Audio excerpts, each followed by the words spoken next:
1985 সালের 12 আগস্ট সন্ধ্যা 6:12। টোকিওর হানেদা বিমানবন্দর থেকে উড়াল দিল জাপান এয়ারলাইন্সের ফ্লাইট 123। গন্তব্য ওসাকা। মাত্র 54 মিনিটের যাত্রা। বিমানে ছিলেন 524 জন যাত্রী ও ক্রু। তাদের মধ্যে অনেকে বাড়ি ফিরছিলেন, অনেকে ব্যবসায়িক সফরে, কেউ কেউ ছুটি কাটাতে। কেউ জানতেন না এটাই তাদের শেষ যাত্রা। এই ভিডিওতে আমরা জানব ইতিহাসের সবচেয়ে ভয়াবহ একক বিমান দুর্ঘটনার পুরো গল্প। ফ্লাইট 123-এর বিমানটি ছিল বোয়িং 747 SR। বিশাল এই বিমানটি তৈরি হয়েছিল 1974 সালে। তখন থেকে হাজার হাজার ঘন্টা উড়েছে নিরাপদে। কিন্তু 1978 সালের একবার দুর্ঘটনায় বিমানের পেছনের অংশ ক্ষতিগ্রস্ত হয়। বোয়িংয়ের টেকনিশিয়ানরা সেটি মেরামত করেন। তারা জানতেন না সেই মেরামতি একটি ভুল ছিল, একটি ছোট্ট ভুল। কিন্তু সেই ভুলই 7 বছর পরে কেড়ে নেবে 520টি প্রাণ। উড়াল দেওয়ার ঠিক 12 মিনিট পর সন্ধ্যা 6:24 একটি বিকট শব্দ হল। বিমানের পেছনের চাপ নিয়ন্ত্রণ বাল্বটি হঠাৎ ভেঙে পড়ল। প্রচণ্ড বিস্ফোরণে বিমানের লেজের অংশ উড়ে গেল। হাইড্রোলিক লাইন সম্পূর্ণ নষ্ট হয়ে গেল।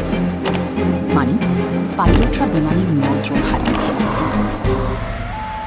ক্যাপ্টেন মাসামি তাকাহামা রেডিওতে বললেন, মিডি, কন্ট্রোল হারিয়েছি। টোকিও এয়ার ট্রাফিক কন্ট্রোল থেকে ফিরে গিয়ে ল্যান্ড করার অনুমতি দেওয়া হলো, কিন্তু বিমান ঘুরল না।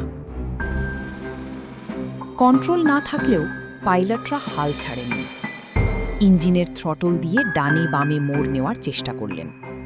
বিমান কখনো উপরে উঠছে, কখনো নিচে পড়ছে, বাতাসে দুলছে ভয়ঙ্করভাবে। কেবিনে যাত্রীরা টের পাচ্ছেন কিছু একটা ঘটছে।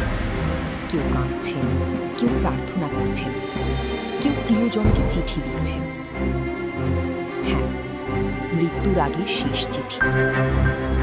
পরে দুর্ঘটনাস্থল থেকে উদ্ধার হওয়া সেই চিঠিগুলো পড়ে পুরো জাপান কেঁদেছিল।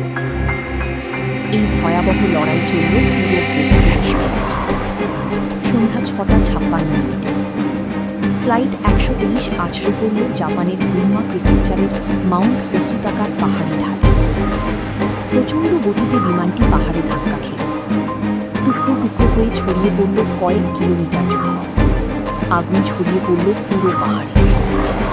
524 জনের মধ্যে 520 জন সেই মুহূর্তেই মারা গেলেন। বেঁচে রইলেন মাত্র 4 জন। 4 জন বেঁচে যাওয়ার মধ্যে ছিলেন 12 বছরের কেইকো কাওয়াকামি। সে জ্ঞান হারানোর আগে শুনেছিল চারপাশে মানুষের আর্তচিৎকার।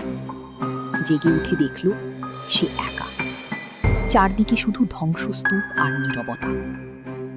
উদ্ধারকারীরা পরদিন সকালে পৌঁছাল, কিন্তু ততক্ষণে আরও অনেকে মারা গেছেন যারা প্রথমে বেঁচে ছিলেন। পরে তদন্তে জানা গেল দুর্ঘটনার রাতেই জাপান সেলফ ডিফেন্স ফোর্সের হেলিকপ্টার দুর্ঘটনাস্থল দেখেছিল, কিন্তু রাতের অন্ধকার ও পাহাড়ি আবহাওয়ার কারণে তারা নামতে পারেনি। সেই দেরি হয়তো আরও অনেক প্রাণ বাঁচাতে পারত। তদন্তে বেরিয়ে এল ভয়ঙ্কর সত্য। 1978 সালে বিমানের পিছনের চাপের বাল্কহেড মেরামতের সময় বোয়িংয়ের টেকনিশিয়ানরা একটি ভুল করেছিলেন। সংযোগস্থলে 2টি রিভেট প্লেটের বদলে একটি ব্যবহার করা হয়েছিল। এই ত্রুটিপূর্ণ মেরামত 7 বছর ধরে প্রতিটি ফ্লাইটে একটু একটু করে দুর্বল হচ্ছে। 12 আগস্টের সেই উড়ালে এটি সম্পূর্ণ ভেঙে পড়ল। বোয়িং পরে আনুষ্ঠানিকভাবে দায় স্বীকার করে। জাপান এয়ারলাইন্সের একজন কর্মকর্তা মৃত যাত্রীদের পরিবারের কাছে ক্ষমা চেয়ে আত্মহত্যা করেন। এই দুর্ঘটনা বিমান চলাচলের ইতিহাস চিরতরে বদলে দিল। দুর্ঘটনাস্থল থেকে উদ্ধার হওয়া চিঠিগুলো আজও মানুষকে কাঁদায়। এক বাবা লিখেছিলেন তার সন্তানদের উদ্দেশ্যে, সুখে থেকো, বাবাকে মনে রেখো। এক মা লিখেছিলেন, ভয় পাচ্ছি, কিন্তু তোমাদের কথা ভাবছি। এই চিঠিগুলো মনে করিয়ে দেয় প্রতিটি সংখ্যার পেছনে আছে একটি জীবন, একটি পরিবার, একটি গল্প। 520 মানে শুধু একটি সংখ্যা নয়, 520টি স্বপ্ন, 520টি ভালোবাসা, যা সেই পাহাড়ে চিরতরে থেমে গেছে। জাপান এয়ারলাইন্স ফ্লাইট 123 ইতিহাসের সবচেয়ে ভয়াবহ একক বিমান দুর্ঘটনা। এই ট্র্যাজেডি থেকে বিমান চলাচল শিল্প অনেক কিছু শিখেছে। আজ বিমান মেরামতের নিয়ম আরও কঠোর, পরীক্ষা আরও নিখুঁত। কিন্তু যারা হারিয়ে গেছেন তারা আর ফেরেননি। ভিডিওটি দেখার জন্য ধন্যবাদ। যদি এই ইতিহাস আপনাকে স্পর্শ করে থাকে, লাইক করুন এবং চ্যানেলটি সাবস্ক্রাইব করুন। প্রতি সপ্তাহে আমরা নিয়ে আসি এমনই অজানা ইতিহাসের গল্প।